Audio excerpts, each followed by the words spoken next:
just want to say welcome and thank you for everyone for attending. And I want to give a big welcome to Debbie Zeichner, who I've known for a while now. We've worked together and done some wonderful live presentations on parenting, and it's always been a lot of fun. Debbie's also trained our staff on a couple different occasions on mindfulness practices, and it's been such an awesome addition to our teaching toolbox. And we've really woven that into our instruction and passing that on to both parents and students to give them just some really awesome techniques that are really easy to implement and very effective in managing emotions and dealing with stressful times, which I know we're all facing right now. So I was excited to have you come on tonight, especially in the context that we have right now with some added stress in everybody's lives, and thinking, you wear both of these hats, the parent coach and mindfulness educator. And so I'm just really excited to have you here tonight to share with us, some tips and tools, and even just to kind of help parents feel less alone. Like we talked about, that this is that time to help people feel more connected and not feel like they're the only ones out there with these struggles, because I know we kind of logically know that, but it's hard in those moments where you're feeling overwhelmed to not just feel alone, especially when you can't, reach out and, see your friends and bump into people at drop-offs and pickups and all the things that you're used to, and getting that, just that social interaction that, fills our cups. So, I don't know if you want to add a little bit more as an introduction for yourself. Well, firstly, I just want to say thank you so much for having me. It's always such a pleasure when we're able to collaborate. I absolutely love working with you and your incredible staff. So it's always so much fun. So thank you for having me. So yeah, I would just say, for those who don't know me, my name is Debbie Zeichner, and I'm a licensed clinical social worker, a parent coach, and a mindfulness facilitator, as Megan mentioned. And yeah, I mean, it's been a really, really interesting time. It's been a very interesting time. I think there's a lot of, I think the main theme that I've been seeing, we were talking about some of the themes, is really just kind of this, it's that anxiety around the uncertainty. And especially now as we're moving into summer and more discussion about the fall and what the fall is going to look like and going back to school. And I think just across the board, there's just this really prevalent sense of uncertainty, which leaves us all feeling really anxious. And then when we feel really anxious, that affects how we show up, and then that affects our parenting, and it affects our relationships. And so I think just being able to, and I love doing and having these Q&As, to be able to kind of just regroup and be able to center ourselves and know that we're all in this together, that we're all going through this. I mean, I do this for a living, and I'm going through it and experience it, as I'm sure you are too. So I think just first and foremost, it's so important for parents to know that they're not alone. Yeah. And I should have mentioned, you're also a parent of 2 school-age kids. Yes, thank you. That's actually my most important job, Yeah. right? So I do this for a living, but yes, I have 2 kiddos, very strong-willed kiddos. I have a 13-and-a-half-year-old son and an 11-year-old daughter. So, and what is it looking like for you guys at home with the situation? Do they have a pretty, robust distance learning program? And are you and your husband both working? And how are you guys handling that? Yeah, I wish I could say it was a really robust distance learning program, and I can't. I think that the schools are doing the very, very best that they can, and I really, tip my hat to them, given what they're all experiencing, knowing that they have families at home as well who are having to, there's just so much juggling going on. I would say that my daughter, who is in elementary school, she's in 5th grade.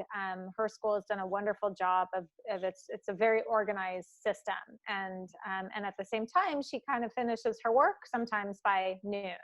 Like today it was 11:30, and then that leaves a whole lot of the day. And my son, who's in middle school, he, over the last few weeks, has had a little bit more work. But yes, my husband and I are both working. And so, there's been a lot of letting go. There's been a lot of leaning in. And I would say, things like when it comes to screen time, that's always one of the biggest questions I'm asked about, is screen time. And managing screen time, especially now. Mhm. And I would just say that, I feel like so many of my rules have really gone out the window because there is no precedent for this. There are no, um, not that there's no rules for screen time in general for what we came up with, but just in this situation, it's been really hard to enforce some of those because they're home. It's not like they're at school all day and then they do an activity and then they come home, right? So anyway, there's just been a lot of letting go, and I've really had to learn to embrace that and be able to set the boundaries and limits where I can, and recognize that so much of this time is like, it is what it is, right? And that Yeah. we're all really doing the very best that we can. And so that's some of the biggest struggles that I've seen just in my house and in other homes too. Families I'm working You touched on some really important points there, I think, between just that overall kind of, I think, communal anxiety that's out there right now with all of the uncertainty, and thinking, the school year is wrapping up, but we still don't even know what is the fall going to look like, and how do you deal with summer without day camps. And in my mind, it maybe even scarier, to think that you don't have whatever those hours have been of distance learning to occupy your kids going into the summer, and still having to do work without any of that, the regular structure, even if it's less than a school day that you're getting. And so that is very anxiety producing. But it's also really great to hear, from your personal and kind of professional, I think, advice on the screen time, and just that idea of, we do have to let go and recognize these are not normal times. And so the normal rules don't apply. We have to, figure out how to make do with, a situation that is in a lot of ways very unrealistic. I mean, how do you actually work while supervising kids with learning and engaging them in activities and taking care of yourself? Because we can't just like work through all hours of the night, because then we can't show up for our kids and we're not, looking out for our own health. So there are some things, like you said, where and I think that addresses some of the questions we got for tonight too, of just thinking, you can't just look at this time and think, oh yes, I'm going to carry all of this, I'm going to juggle all these balls, and I'm going to make it all happen. You have to say, well, that one ball's going to fall today, or that ball's falling right now, and this is just how it's going. And that's okay. Yeah. I think that's okay, because I think so much of what this time is understanding that, whether it's this time or even just, I think, life in general and parenting in general, is that we have so many expectations. And I think while it's fine to have expectations, certainly of our kids and of ourselves, we have to make sure that those expectations are realistic. And oftentimes they're not typically realistic, and they're often unreasonable. And so we continue to put so much pressure on ourselves. And I think that is so much of what I've been hearing about and seeing as yet another theme during this whole difficult time and this uncertain time. Is just this enormous pressure that parents have been putting on themselves because of having to work themselves, because of trying to keep up with the distance learning and the perceived demands of the school. And I would say, and I know you probably hear this and see this all the time, is that, for every teacher that I've been in contact with, and most of the schools, even just the messaging that we're getting is, it's okay. The kids will be okay, right? That there will be so much review that happens in the fall that, where parents, there's that normal anxiety and concern that my child has fallen behind. The reality is nobody's really behind, because again, we're all in the same boat. And so I think just for, to really take in that message that I know some parents are hearing, but they're not necessarily digesting, that, you know what I mean? That it will be okay. That it's going to be a rough couple of months as we figure this out, especially as we figure out the fall.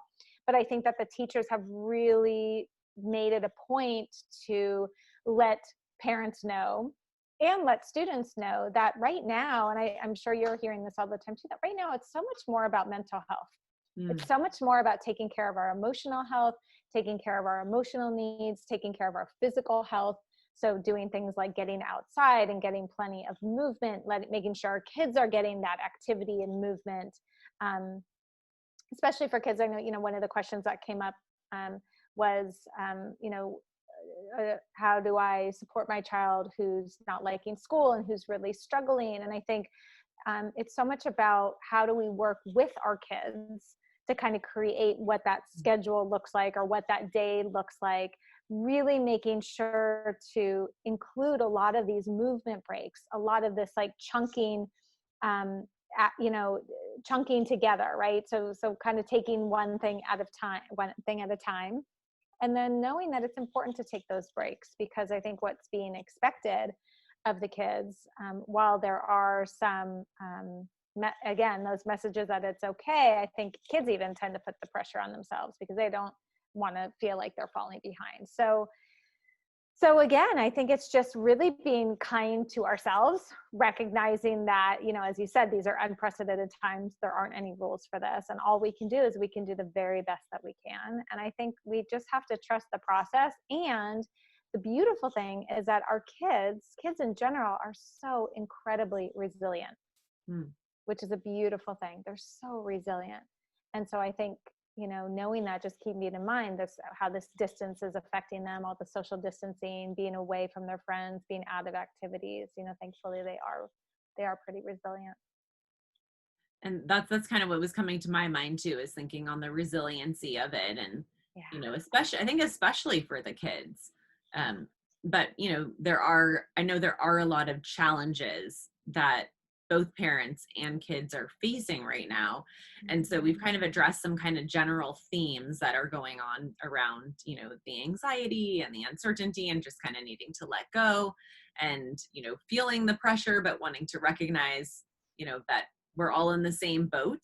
I think those are really great themes to kind of put this all into context. Can you share with us, though, I think just between, your parent coaching work, and, probably what you're getting from just other parents that, personally too, what are the biggest challenges that you're seeing, from parents? We know kind of the obvious, I guess, of, the screen time, like you mentioned, and really just having so much on your plate at once. But if there's anything we haven't mentioned, and then just thinking too of what are the challenges that kids are coming up with right now? Because I know there's that difference between some kids are feeling like, this is great, like I get to spend more time at home, and there's more free time, and so for some kids this is actually maybe easier than regular school, and a lot of the kind of over programmedness that happens between after school activities and school, where kids are getting more downtime. So in ways, I know there are these silver linings, but I'm curious what you're hearing around, challenges, parenting challenges, really reflecting like the kids and what's hitting them harder. I mean, I think some of it really depends on the age, as far as the kids are concerned, the age of the kids, certainly. Yeah. But I would say, as far as the parents, I would say that the biggest themes and challenges that I've been seeing is really just about the balance. Is about, as you said, there's so much on my plate. I hear from parents all the time, and I don't know how to balance it. And so, they're worried about, but I have a sink full of dishes. I have laundry that's piling up. My kid is having, tantrums and meltdowns, or slamming the door in my face and won't talk to me. Everything with sibling rivalry, because now kids are home so much together, and that's not something that they're typically accustomed to 24/7. So that's a big theme that comes up a lot, is how to sort of support kids in terms of just even developing those conflict resolution skills and problem solving skills, because we know kids aren't born with that. It's something that has to be taught. But I think a lot of it, as I said, really comes down to this feeling of, how do I do it all? And it always brings me back to, well, let's look at what the expectations are, and let's look at what these expectations are that you're placing upon yourself. What will happen if the dishes stay in the sink another day? It will be okay. And where can we let go? And sometimes we need to do the dishes because that's our break. Right. That's like, I need to get away from the kids because I just need to spend, some time doing something else. And for some parents, that's what they need to do. And I always say, if you're going to do that, try to do that mindfully, really be in the moment of washing the dishes and noticing what the water feels like, and noticing the smells coming from the soap, and noticing the bubbles in the water, are ways that we can even practice self-care in ways that maybe we wouldn't even recognize or think about. Right. Yeah. And other times it's, maybe our kids are acting out, or they are, their behavior's not, what we're used to. We're seeing a lot more aggression, either, just kids kind of being aggressive towards parents, kids being aggressive with each other as far as, in the sibling relationship. And we talk a lot about how oftentimes, underneath that aggression, underneath that anger is typically a lot of anxiety. And so I think it's important to recognize that our kids might be having these really big emotions and these big feelings that they can't yet really communicate and process and understand in the way that we would like or hope, because of where they are in terms of their brain development. And so they show us what's happening through their behavior, right? So we say that all behaviors are communication. And I think sometimes we might, our parents that I'm working with, will say, well, I just, why is he doing that to me? Or why is he treating me like that? And we talk about, that this isn't personal, right? That this is just really trying to get curious about our child's behavior, understand where they're coming from, and that this is really having an effect on them. As you said, for some kids, it's phenomenal. I mean, my kids are thrilled. My son would love to just stay home and not go to, I mean, they couldn't be happier. And as you said, for other kids, particularly the adolescents and the teenagers, where this is really their time to be social, it's much more of a struggle.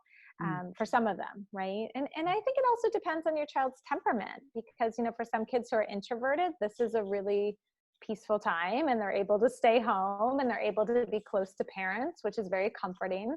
For those kids who have more of an extroverted personality, it's like taking away one of their limbs, right? They really derive their energy from being around others and that stimulation, especially during this time when those peer relationships are so important. So those are some of the challenges that I've really seen. It's kind of across the board. And again, as far as the parenting, it's, how do I take care of myself? How do I take care of my family? How do I, keep up with my work demands? And I think it's just a lot of, and sometimes we have to do that on a daily basis, kind of sit down each day and say, okay, what is my day going to look like today? Sitting down with our child and saying, okay, let's come up with what today is going to look like in a general way. Doesn't need to be a fancy color-coded schedule.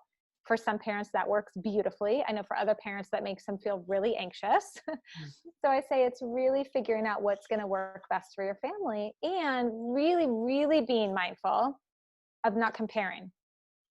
There's a lot of comparison I found is going on, which happens all the time. But parents have been tending to really compare themselves with, well, that mom has this color coordinated schedule and I don't. And, we have to stay in our own lanes. That's what I tell parents. We have to stay in our lanes. What's working for one family may not work for yours, and that's okay. It's really okay. And so I think it's so much about being kind to ourselves, having compassion, self-compassion for ourselves during this time, just recognizing this is really hard. These are hard moments. And at the same time, we're built for hard things. I think we're built for hard things. I think we can do it. And I think it's about having that faith in ourselves and knowing when to reach out and ask for that sense of support, knowing that we're not alone. I love that. I love that, that we're built for hard things. And it's true. We are. I mean, that's human nature, right? We're supposed to be in this struggle and prove ourselves and learn and grow. And this is definitely putting us in a position to be learning and growing.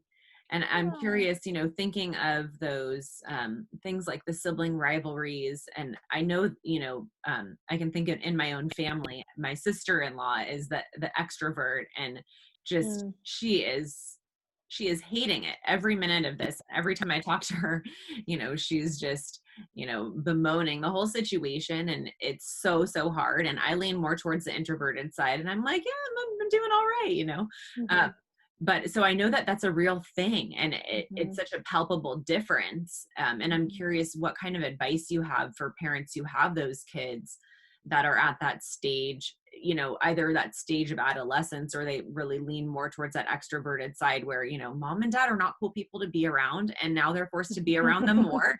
And this is like the last thing that they would ever wish upon themselves. So how are you helping parents deal with that right now? Yeah, I mean, I think it's really just honoring wherever our kids are. And, I think because this does, even though that that is a very, very true statement. I think also this is a time when there is so much uncertainty and there is so much anxiety. So this is actually a time that they really need parents the most, although they may not show it. So I think it actually becomes such a beautiful opportunity to find these ways of connecting with our kids, whether that means, you know, our adolescents, whether that means, you know, going on a walk together or baking together or cooking together or sitting down with your, you know, video gamer and saying, teach me how to play this game, right? I think it's about maintaining those connections and recognizing that that need to distance is such a developmental need. There is that need to break away and develop that sense of independence. And it's all about peers, which is a very healthy thing. And I think if we can know that that's normal and natural, do our very best to stay connected while doing our best to respect our child's developmental need to push us away. I think that's when we can find that middle ground. And it's a hard middle ground to find, and depending on kind of how severe it is, but I always say focus on the connection. It's all about the connection, right? And it doesn't have to be this like in your face, come sit and talk to me, because most teens probably would say, yeah, no, I'm not interested in doing that. But there's so many ways of staying connected. One thing I always, you know, love to recommend, especially with mothers and daughters, at various ages, not only the teen years, but even younger, is doing like a mother-daughter journal. So you get one journal and you send it back and forth to each other. So you kind of like leave each other notes. And it's just a way of, you know, because for some kids to like talk face to face or look you in the eye is very difficult. And so knowing that they may have some difficulty with it, again, not taking that personally. It's not about you. It's about what they're going through. And when we can maintain that connection, we really leave the door open so that eventually our child does come to us and say, I'm really having a hard time with this. Or, you know, I have a mom who said, you know, her daughter came and just said, I'm really depressed. And the mom said, but I told her she has such a good life. Like, yeah. And so what would it be like to just honor where she is? She's like, God, you know, I don't think I've really been able to do that. Right. She just kind of wanted to talk, you know, felt like I needed to talk her out of it and show her all the positives in her life. And sometimes we just need to really honor where we are. And we really need to honor where our kids are, even if we don't like it, or even if it's not what we expect, or even if it's not, we don't know what to do with it. It's just about seeing them where they are, right? And maintaining and honoring that, I think is really important. And I can see that being really hard. You know, you want your kid to feel good and you want to fix that problem that they're feeling depressed, but it's almost counterintuitive that sitting there and acknowledging, you know, and really empathizing, I think, you know, and, you know, connecting with them on, yes, I've felt that way before too. I know that feeling. You're not alone. That's what helps them get out of it, rather than the suggestions or reasons, you know, to kind of go into like a more of a logic mind of, you know, you have all these other reasons why you shouldn't be depressed. That doesn't help you get out of that funk. Right. I mean, the only way out is through. And so I think, you know, as I always tell parents, it's not your job to make your kids happy. That's not our job. And that's really hard for a lot of parents, because I think they put that expectation on themselves, but it's not our job to make our kids happy. It's really our job to help our kids learn how to manage the full range of their emotions, right? The happiness, the sadness, the rage, the anger, the depression, the anxiety, all of it. And when we can be there to, as you said, to validate them, to empathize with them, to help them through that experience, that's how they learn how to move past that, because eventually they will be on their own one day, and we want to help support them through that. And we do that through our connection and through focusing on that connection. I love that. And I also wanted to touch upon something you said where, you know, it sounds like, you know, connecting, when you say connecting with your kid, it's thinking about, what do they like to do? How can I get on their level, right? It's not like, let's sit down and have a family conversation around the dinner table, or like it's family meeting time. But you know, I love that idea, where I don't think that would come to me naturally, you know, to think, oh, I'm going to go sit down and ask my child to show me how to play that video game, or, you know, tell me about what your dolls are doing right now, or, you know, show me what's cool on Facebook. Like, what are your friends doing?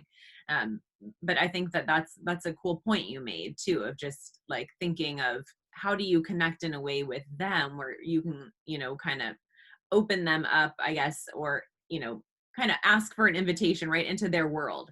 Yes, because we're wired for connection. I mean, really, that's so much of what motivates behavior, is that we all have this need for a sense of belonging, which refers to connection. And we all have a need for a sense of significance, that we matter, that we're of value, and that we have something meaningful to contribute. And so when we ask our child to teach us something or show us something, or, tell us about something that they're really passionate about, that's when they light up. And that's what helps them to feel that connection, that we really care, right? And so I always say, as I said, we don't need to, our kids don't need us to be perfect. They really don't need us to be perfect.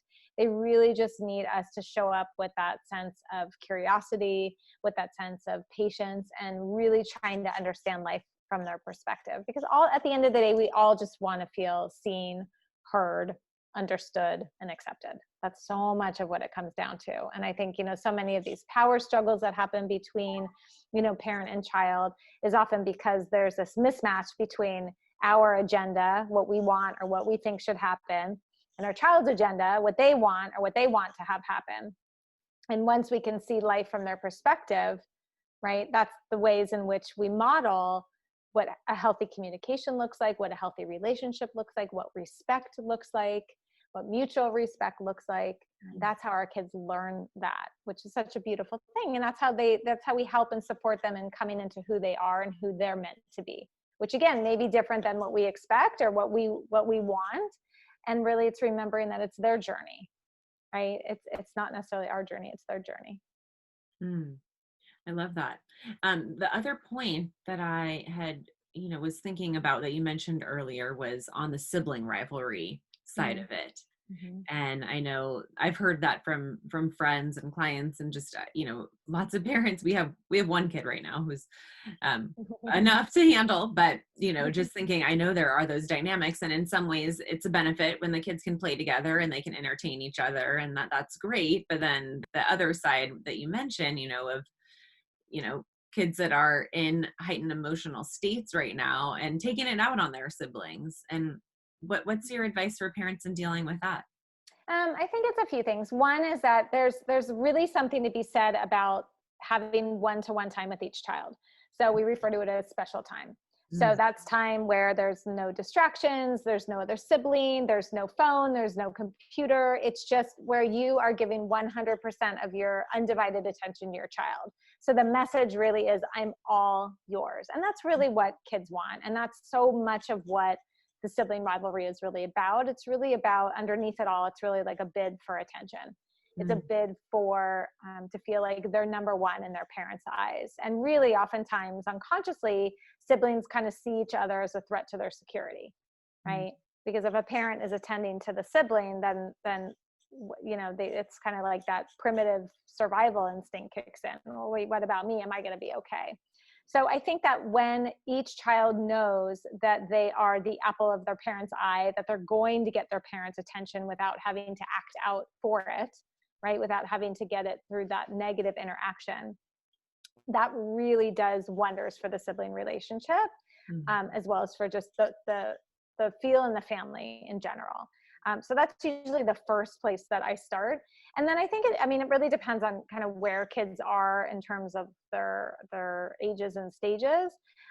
Ultimately, it's really knowing and understanding, as I was mentioning earlier, that our kids they're not born with problem solving skills, and they're not born with conflict resolution skills.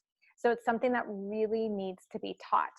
So it's about sitting down with our kids, when there's a conflict, or two kids, there's like two kids and one toy, or, whatever it is, in this case, two kids and one toy. And it's recognizing that we have an opportunity to really teach and guide them in learning how to listen to each other, how to start to brainstorm and look for solutions. So it's putting the kids in the same boat, as we say. So not blaming one or yelling at one or sending them away. Oftentimes when we send our kids away, they're not developing the problem solving and decision making and critical thinking skills that they need in order to get their needs met, right? So it might feel like it works in the moment, and yet we sometimes miss out on this opportunity. So in cases where there's a lot of aggression, or there's acting out, or there's violence, yes, kids need to be separated until they cool down. And then when everybody cools down, we come back and we discuss, hey, what's going on for you? Can you tell your brother how you feel and what you need? I feel mad and I wanted to play with the truck and you took it away from me, or I feel mad because you came into my space and I was here first. Okay, so you're feeling upset, and can you tell your sister, or can you tell your brother how you feel and what you need, right? So they each get an opportunity to hear from each other, and then it's about, well, how can we come up with a solution that works for both of you? And so and then they're invited to be part of that, listening to each other, honoring each other, being able to come up with ideas and being able to come up with solutions, which initially takes a lot of time and it takes a lot of practice. And yet when we do this over time, eventually kids learn how to do this for themselves. So I always tell the story, when my kids were much younger and they would have a disagreement, I used to make them come to what I labeled the peace rug. And so I would sit them down and give them like each a stuffed animal, and that was like the talking stick. And when you had the stuffed animal, it was your turn to talk, and then the other person had to listen. And so I would go through this process, like helping them to understand how you're, say how you feel and say what it is that you want or need. How do we make this work for both of us? And eventually it got to the point where they would start fighting about something, and I would say, hey, it's time for the peace rug. And they would say, no, we're going to figure it out ourselves. So eventually it's about, just helping them learn how to listen to each other and how to talk to each other, and really modeling what that true respect is all about. And I think it ultimately all starts with that connection that we have with each of them. I love that. It's not what I was expecting as your answer, to say, that you need to spend time one-on-one with each of them, but that seems like such a beautiful solution to it. And what I'm thinking too is having it as a regular thing, that they know when that time is, so that they can anticipate it. Like you were saying, that you can avoid them acting out and, exhibiting negative behaviors to get your attention when they know they're going to get that time. And in my mind, I'm thinking, for them to know they're going to get that time, that means, they know that whatever it is, if it's Monday mornings that they get, a time with mom, or, Friday evenings, or whatever that day is, in that time, or maybe it's just going day by day. And today, here's the window of time that, I'm going to carve out with you, and here's the window of time I'm going to carve out with you. But some communication with the kids, and, maybe something visual, so they know, when that time is worked into the calendar. Yeah, absolutely. And it doesn't have to be so long. I mean, it's not like it has to be, 6-hour day. I mean, it could be 10 minutes, it could be 15 minutes. I always say to label it. So, my daughter and I have mommy Chloe time. My son and I have mom Evan time, because it's not no more mommy, it's mom Evan time, right? So labeling it, and then like even when you're with your child, just being able to say things like, I love this time with you, I feel so lucky to be your mom, I feel so lucky to be your dad. It really just fills them up, and then it lessens that angst, right? It's not to say that it totally eliminates sibling rivalry, because sibling rivalry probably will always exist, but it definitely minimizes it, and it definitely changes the dynamic and the atmosphere in the home. 100%. I love that. That's awesome. And I mean, and also thinking of your stuffed animal as, that model for there being two different roles when you're working through problems, that it's somebody has to be in the role of the listener in order for someone else to be heard.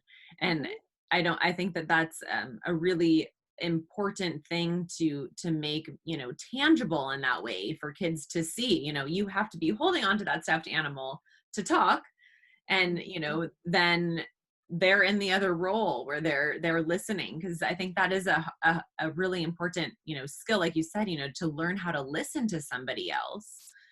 But that really draws their attention when they know they're looking at the stuffed animal, and it kind of turns it into something a little more concrete, when it could be a very abstract concept of being a listener and being the speaker. Yes, absolutely. And really, kids love to be heard, right? They want their voice to be heard. So I have a family that I'm working with right now, and there's a 5.5-year-old son and a 3-year-old daughter. And so we've been working a lot on that. They came to me because of sibling rivalry, ironically. And so that's all that we've been working on, is how to facilitate that, and the parents rolling out, and how do we come into a situation when kids are fighting, that we don't rush in and say, what's happening in here? But we have to be mindful of how we show up. Right? So we come in, we do our best to come in calmly. So that might mean taking some time for ourselves, centering ourselves first. So when we come in, it's not, oh my God, what's happening? But, oh my God, I hear some really loud voices. I see 2 kids in one truck. oh my gosh, this seems like a big problem. Let's see if we can figure out a solution together, right? So it's such a different way of looking at things. So now I had a session with the parents the other day, and now the 3-year-old is like, I have a solution. I have a solution. So it's really, really incredible, you know, and you could do this at any age, clearly, but it's so incredible to have our kids thinking in those terms, because then they bring that into all of their relationships, right? I heard somebody say the other day, like, we're raising somebody's significant other.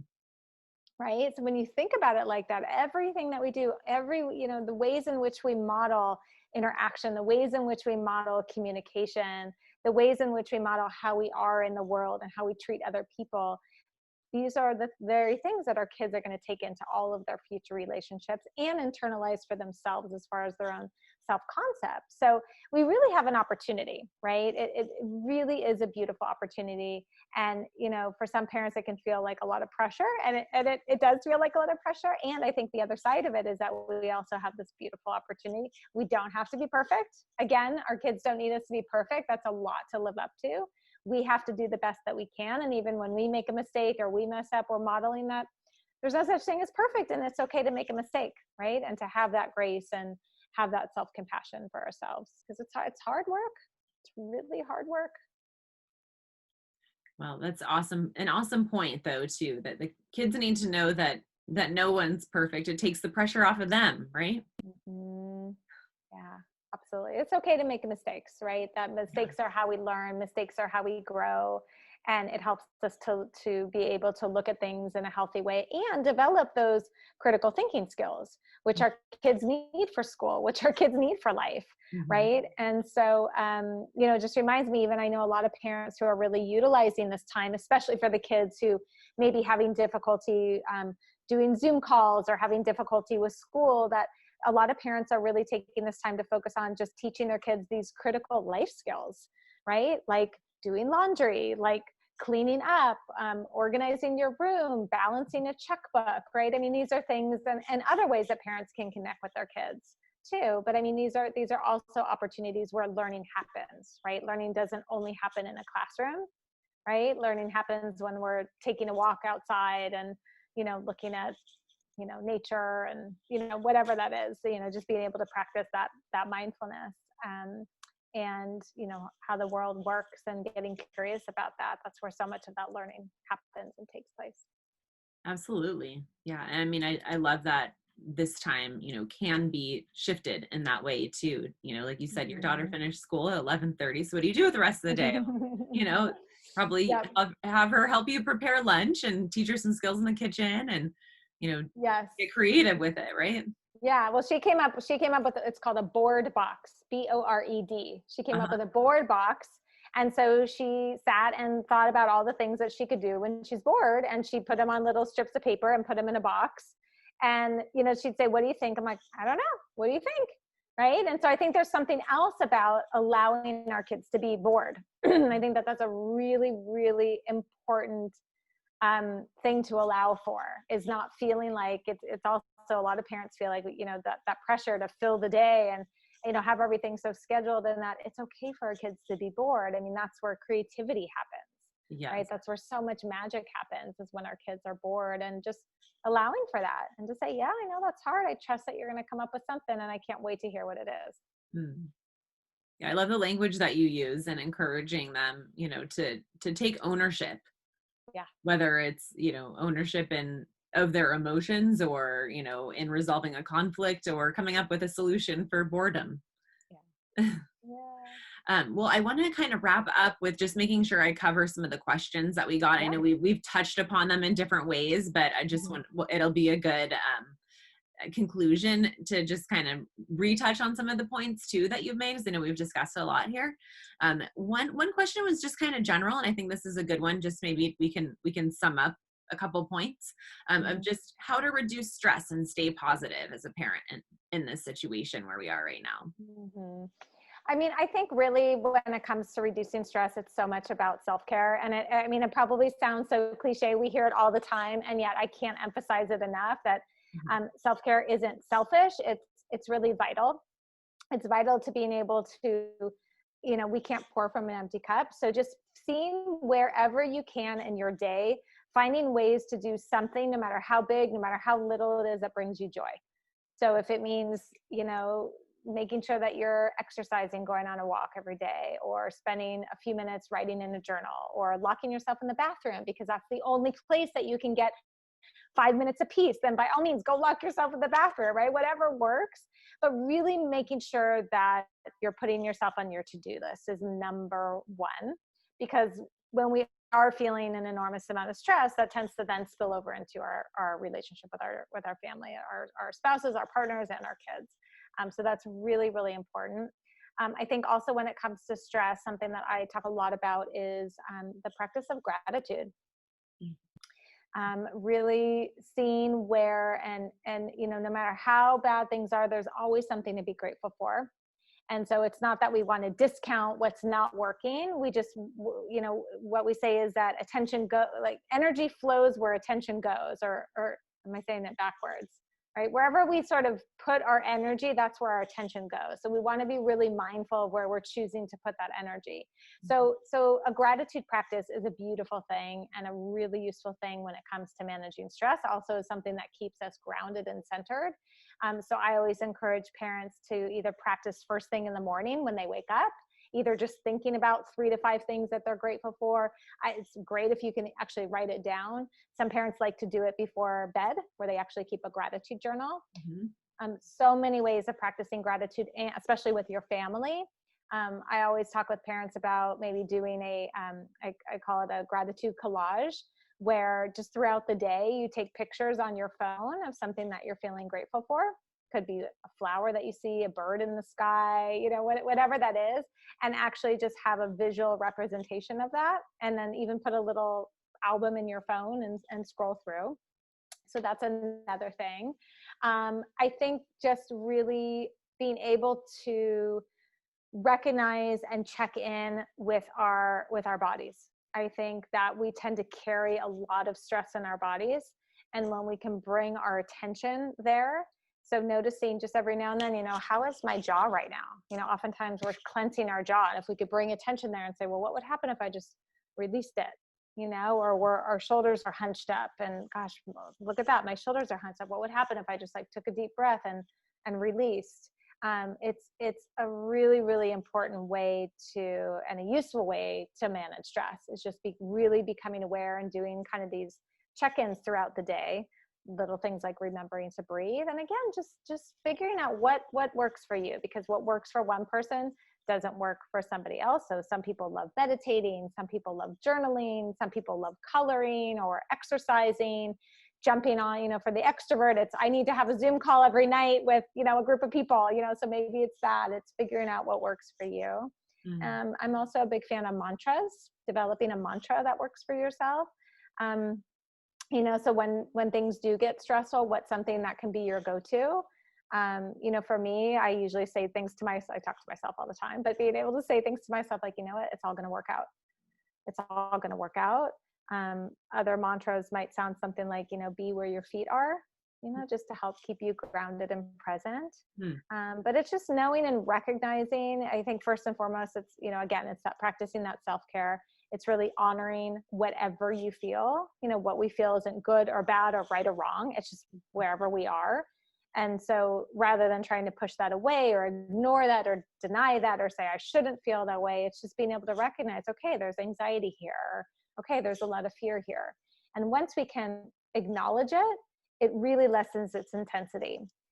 So the psychiatrist, Dr. Dan Siegel, calls it name it to tame it, right? So just simply being able to name the emotion really does lessen its intensity, and over time calms the nervous system, which is another important practice to do with our kids, right? That's part of how we connect. Well, it looks like you're having a really hard time, buddy, or it looks like you're feeling really angry about what your sister just said. Gosh, if somebody said that to me, I'd feel really angry too, right? So just being able to honor where we are all kind of, when you put them together, ways that really tend to reduce and mitigate our stress.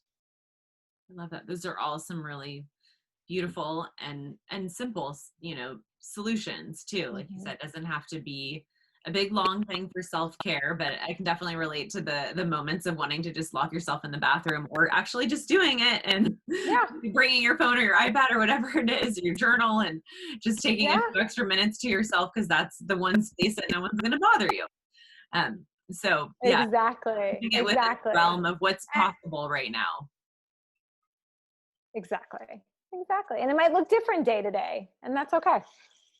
Yes. And the next question we have for you is how to maintain social development without actually socializing with friends. And Mm-hmm. I have some ideas, but I'm curious what you think on that No, one. go ahead. Go ahead. You go first. Well, I mean, I think right now we've also, I have a 3-year-old, so we've definitely laxed our rules around screen time and phones and iPads and all of that, so that she can see her friends. And we've actually been using an app that I think used to be like a teenager thing, but as far as I know now, it's more popular around adults. Marco Polo. Oh And yeah, I've heard of that. it's like these little you can record videos, so it's kind of like texting, only you're texting with videos. And it's nice because you don't all have the free moments at the same time. So we have a hard time connecting with a friend, with a live like FaceTime call. But using Marco Polo, we can record little videos, and then we have you can create different groups. So we have we call it the Mm. littles group, and we have the littles group, and they can scroll through. And I know Scarlett, my daughter, she loves like looking through and just rewatching these videos of her friends, and just them playing, or I'll always ask her to tell her friends what she's doing, and just to kind of talk to them more directly. And it's her now connection to her friends and remembering these people, and feeling a part of something. So that's just kind of the best we can do right now. I know now that things are getting a little more lax, trying to get kids to wear masks and have some outdoor playtime is becoming a little more realistic too. But yeah, I don't know, what other thoughts do you have on that, Deb? Yeah, I mean, I think that it now technology is such a big part of our lives. So I think, especially for teenagers, they're very accustomed to doing that, to texting, to FaceTiming, to kind of communicating in that way. And I think it's recognizing that now we have to get creative, right?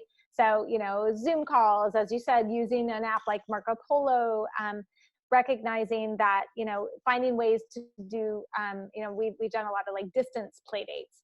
So, we get together, but the kids are 6 feet apart, and parents are wearing masks, or the kids are wearing masks. And it's hard, I think, sometimes too, because sometimes the parents are on one page and have a feeling about it, and other parents have a different feeling about it. And that kind of creates a little bit of tension. So I think it's figuring out and spending time with the families that you feel safest around, you feel comfortable, who are sharing kind of your value system around this, because we don't want to put ourselves in situations where then we're, feeling anxious, right? We want to be around people where we feel safe and we feel comfortable, and, talking with our kids about that. So I think, that there's been so many fun things that have come out of this. I mean, my daughter's birthday was a few weeks ago, and there was we did a drive-by caravan for her, right? So everybody drove by and honking horns and, creating signs. But I think it's just about really getting creative. So I think that, I think parents are now feeling a little bit more comfortable getting together, so long as there is that distance, so long as kids are wearing the masks. That way kids can at least see each other. It's hard when you can't embrace and you can't, be really close, but I think we just have to do the very best that we can. And I think that, eventually they're going to go back to school, and eventually they're going to be around kids. So I think, and it goes back to kind of that resilience, that kids are really resilient and will make it through this time. And I think we just have to do the best that we can, recognizing that we're not doing that if this went on for years and years and years, that would be a different thing. But because this isn't expected to go on for years and years, that, there's really, probably not going to be permanent damage that's done. And I think we just have to be able to support our kids through that, those hard times, especially the kids who are more extroverted, right? Yeah. Who really need that and who crave that. And it's figuring out, what should we do? What would you, how can we get creative? So I know doing everything from like writing notes in your window and putting it on so that when neighbors walk by, like there's a note there. My daughter and I did kindness rocks, and we put them around the neighborhood. So Oh, it's also thinking about what's something that we can do for others. And I think that's another part of self-care, is when we're starting to get really down on ourselves or feeling really isolated. It's okay, well, what can I do for somebody else, right? yeah. What's one thing I could do for my neighbor? What's one thing I could do for my community? Awesome. One other Yeah. thought I had on that too, a friend of mine, we have our toddler mama tribe, and we were talking about, how to start to reintegrate. And one of the things one of the parents shared was like an infographic that had kind of a scale, like a 1 through 5 scale of just, kind of risk tolerance and Mm, like the level of social distancing comfort that somebody has. So, like say a 1 would be like absolute, pure social distancing, hasn't interacted with another family, all groceries, everything's, delivered to the house. There's no social interaction. If you have to go into public, at all, you're going and just wearing a mask, or whatever the absolute limit is. And then going to like a number 5 where it's you're pretty lax about it, and you may or may not wear a mask. But it was an interesting way to look at it and actually start to define how you could talk to somebody else as a parent to say where are you guys with your level of mm, comfort. And mhm, if you could share something like that, and I'll be happy to include a link to something like that in our mhm, mhm, follow-up email. But just mhm, to use that as your touch point for another family to say just where it's what's your level of comfort, where are you guys on the scale. I want to make sure that you guys are comfortable. And you don't know who might be more, maybe you're the one who's more risk averse than they are. But it's a good way to just kind of clear the air. I think, like you said, for everyone, I feel less anxious about this reintegration process. And I think it's hard. I think there's actually a lot, I've been talking to a lot of parents about this lately, that there are a lot of issues around this right now, especially for teens who are feeling left out, and certain families are getting together because the parents are more lax, but maybe another family is not, and they feel more like a 1. Mm, And it's really helping, kind of support their child through that. That's really disappointing. And you really want to see your friends, and that's hard when you can't see your friends. And, this is where our family is right now, and this is where we're comfortable. And mm, that's hard. I mean, that's a really hard thing for parents to have to grapple with. And I think it's just keeping those lines of communication open. And I think for the most part, kids are getting it. Kids seem to understand. They may not like it, but I think on some level they're understanding it, and yet they're still really grieving. I think there's just been a lot of grieving that's gone on for the loss of what our mm, normal used to be like, right? And having that time with our friends, and having and supporting ourselves and our kids as we have to grieve some of these losses of mm. what life looked like. Absolutely. Absolutely. Yeah. Well, I know we're kind of closing in on our hour time frame here, but there was one more question I wanted to get here, and that was, you touched on it earlier, just how to stay positive with a child who struggles with school and doesn't Hmm. like school. And I don't know if you had any kind of tactical practical tips on what to do with that situation. I think it's a big, and this is one I know you could speak to very well as well.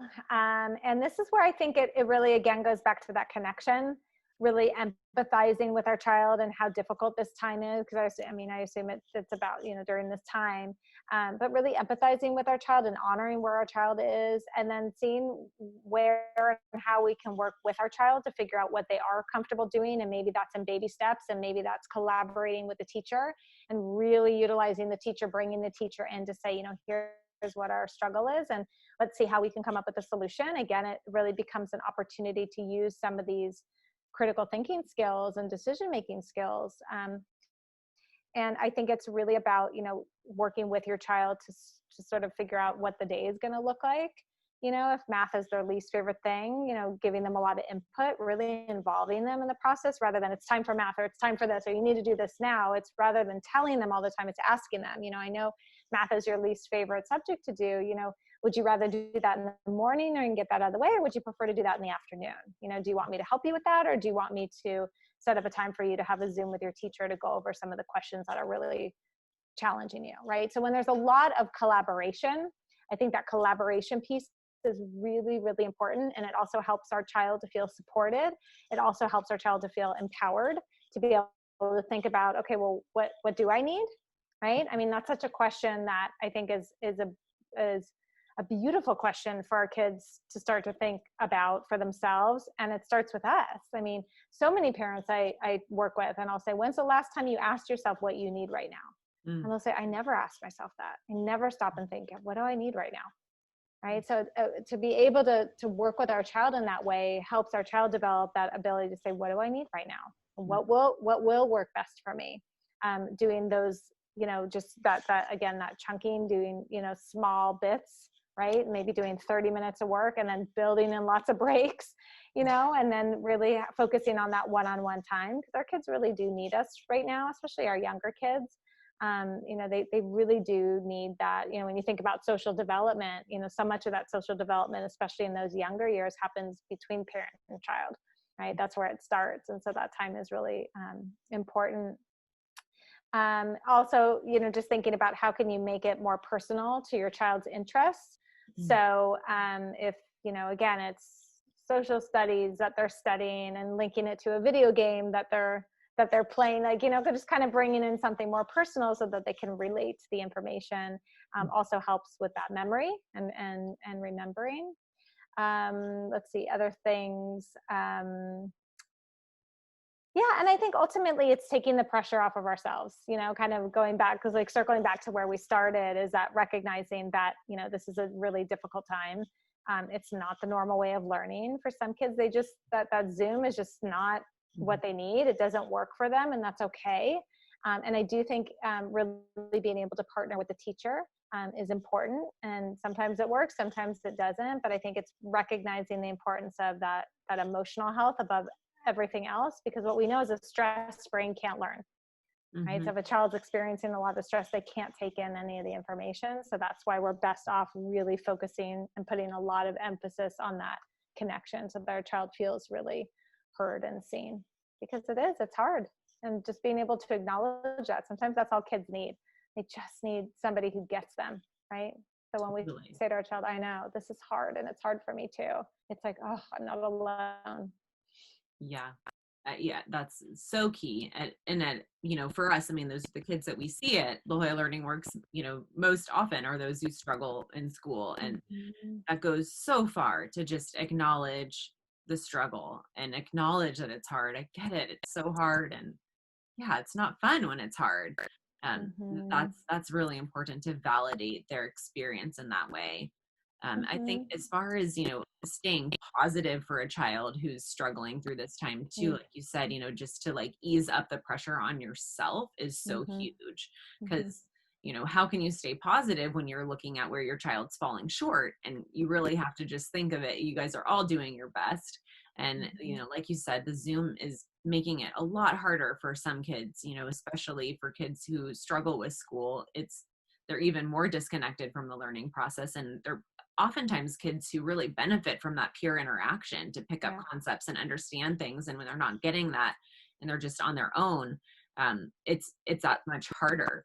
But I also think, like you said, this is such an important time, and, almost an awakening to parents too, to where they can be advocates. And like you said, collaborating with teachers, and knowing it's that whole adage of the squeaky wheel, gets the grease.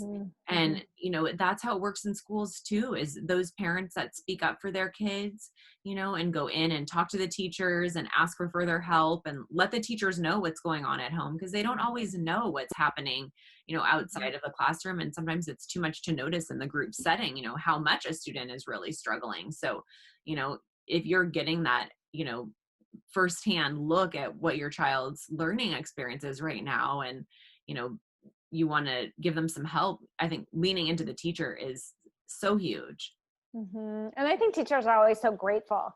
They're always so grateful to know, because then they can actually do something to help and to support the student, because that's all they want. I mean, all they want is to see their kiddos succeed, right? And I think it's a few things too. I think it's also teaching your child to advocate for him or herself, when they're having a hard time, okay, well, what do you think would help you most right now? Would it help you to reach out to your teacher? Or what do you think you need? Right. So again, helping your child to kind of think about those questions.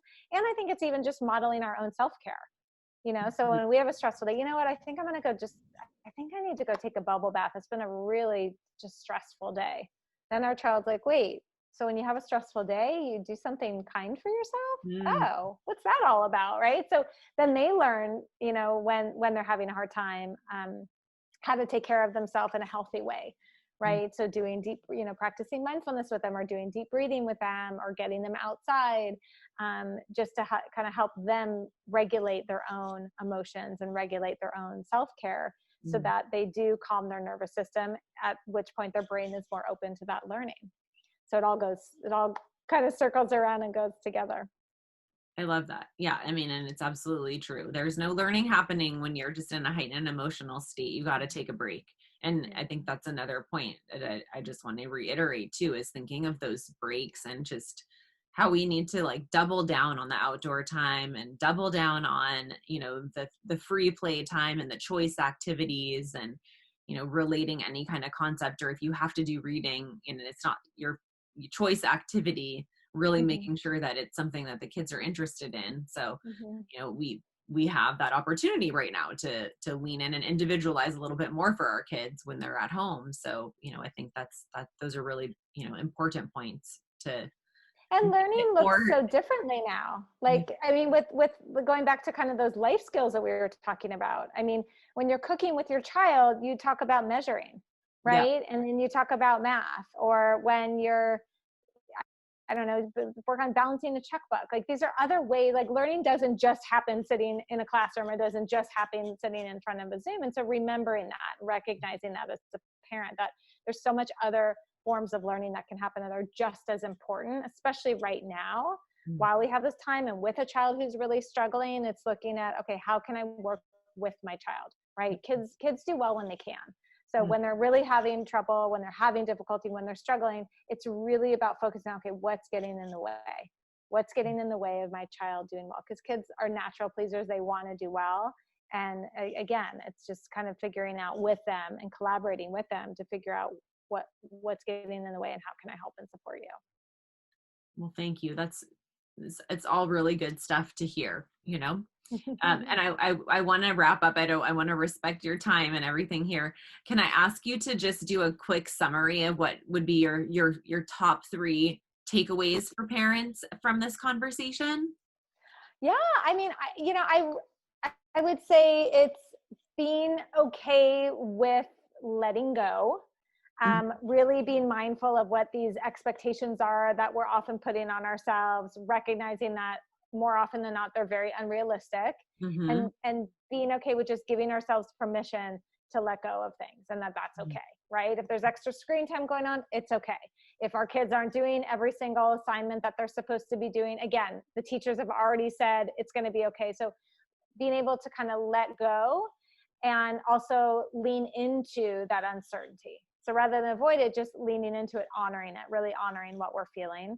Another thing is, again, just really practicing that self-care, putting ourselves on our to-do list, actually at the top of our to-do list, because it's also, again, something that we're modeling for our child, but it's really recognizing, again, it's not, so many parents will say, but that's so selfish.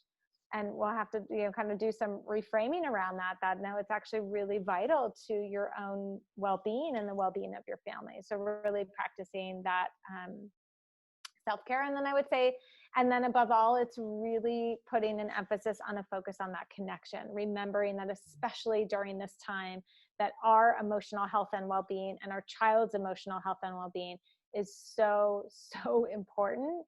And that how we really can foster that is by staying connected, which really involves getting curious about what our child is experiencing. Really, the more we take care of ourselves, the more we can show up with patience, with understanding, with compassion, really taking an interest in what our child is doing. As we talked about earlier, like, hey, show me that video game. The other day I sat down, my son was watching a YouTube. It was like Clash of Clans, something makes no sense. It's like a foreign language to me. And I just sat there while he watched it. I'm like, this is really interesting. Gosh, I didn't even know about this. And he was so it just like made him feel so, he's like, Mom, you don't have to sit here for this. I'm like, I know, but I just want to hang out with you. And he was so Mm. appreciative, right? So it's finding these ways of connecting, right? So that again, it does wonders for the brain, and it does wonders for the nervous system, and does really wonders for just that overall emotional health and well-being. So those would be my probably my top three. Is just, it's really just giving yourself permission to be wherever you are, and it's okay. Like, it's okay, right? It's okay if you're stressed. It's okay if you're overwhelmed. It's okay if the house doesn't look perfect. It's okay if you haven't showered in 3 days. You know, it's just, it's, again, give yourself that permission to just let go and be okay with whatever things look like right now.